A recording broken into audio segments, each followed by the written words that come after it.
this is going to be like a spoiler review, some spoilers and spoil quite a bit of it.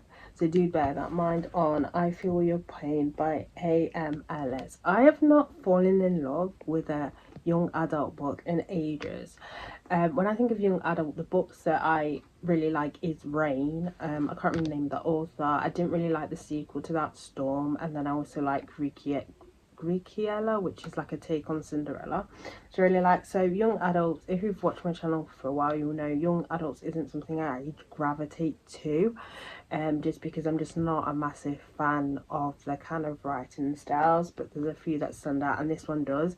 And after reading this, I was like, the way it ended, I was like, oh my days, it's going to be yes, there's going to be a sequel next year. I'm so excited. But so the idea, so before I get into spoilers, I really enjoyed this. Now we're going to get into spoilers. So this follows two people. So you've got a woman called Nova and a guy called Cass, and basically it's in this type, so it's a dystopia romance, and it's about this kind of disease called the celiac disease, where you've got people that have got this, and there's a theory of that everyone carried it, and then when there's like a solar, what do they call it again, like some solar storm kind of thing, I can't remember the exact name, it activated it in some people, and basically it's this like pain, it's excruciating, I can't even say the word, this really painful disease where you get like blue, like it's described as like lightning, like blue lightning through your skin, and you can actually see it.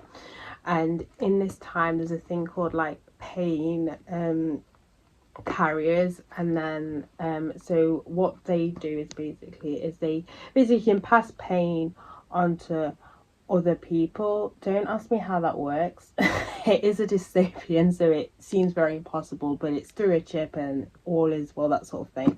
But as you read it, it's kind of a conspiracy, because as I was reading it, I was thinking it's very weird, and I thought it was going to go down that direction, how the people who choose to be carriers are supposed to be people who can withstand pain, and these people that supposedly can withstand pain the most are people of colour, and they happen to be poor as well. So these people are minorities of being these carriers. But then it turns out with Nova's experience, she thinks maybe the test was wrong, so they're supposed to do these tests to make sure that you are able to kind of carry someone's pain and not feel the pain.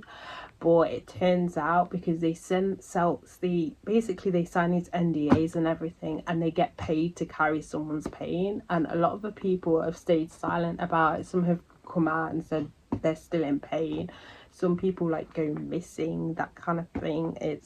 Anyway, it turns out that these people, they're literally being used, like they're feeling everything, but they're being hushed by with like money and everything. And how Nova comes in contact with Kaz is she accidentally basically hits into his car, and they go on this like fake date and stuff, and yeah, and then they talk and stuff, and she finds that he has this disease, and she decides to kind of go for it and stuff. At first she wasn't sure she was able to, because she thought she had celiac disease, like I think it's her sister that's got it, but she's not a carrier of it. But anyway, and it turns out that she ends up being Kaz's carrier, which shouldn't have been allowed in the first place, because they live quite close together, because normally the whole point is that your carrier lives far away, and you're not allowed to like they're not allowed to contact each other. So there's that. But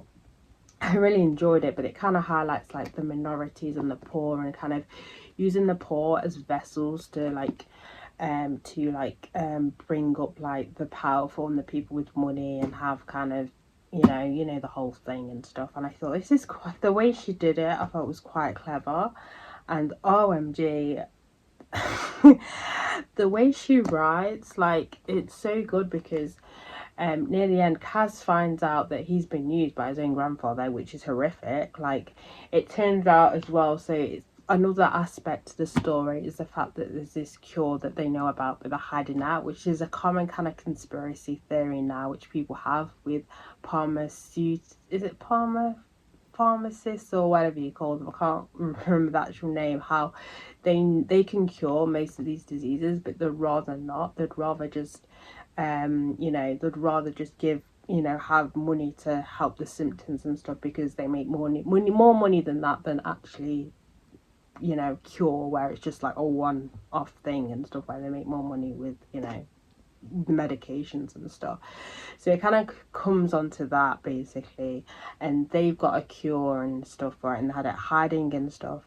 And the fact that they use it gets a little bit far fetched, but I'll give it, off. I'll let it off because it is young adult, and yeah, it's dystopian. Dystopians tend to go very kind of far reach, but they use this woman with these B12 injections, basically his sister, and basically it turns out that they put a formula in it, and they can also kind of activate this disease. So even though it might not have activated on its own, they've found a solution to activate it, which he then does to Kaz, which to your own family, that's horrible. To your own family member is diabolical, and he gets so upset about it. And it's like, I feel, she wrote how upset he was, how angry, how sad and everything. The way she wrote it, I was like, oh my days, I'm feeling this pain. I'm actually feeling this brother's pain. Like, oh.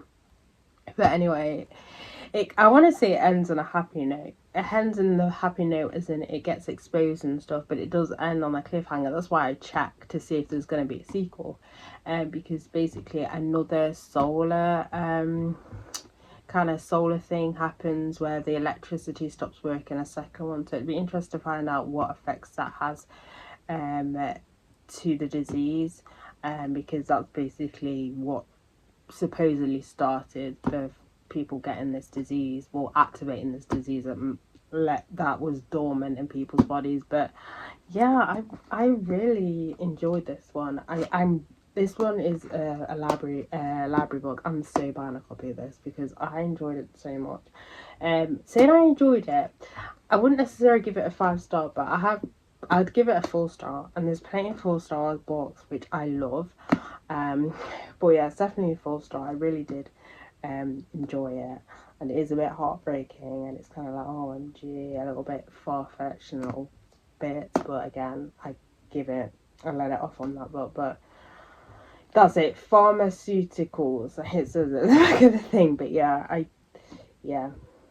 it's a really good one. I really enjoyed it. So yeah, if you like young adults, then you'll probably enjoy it.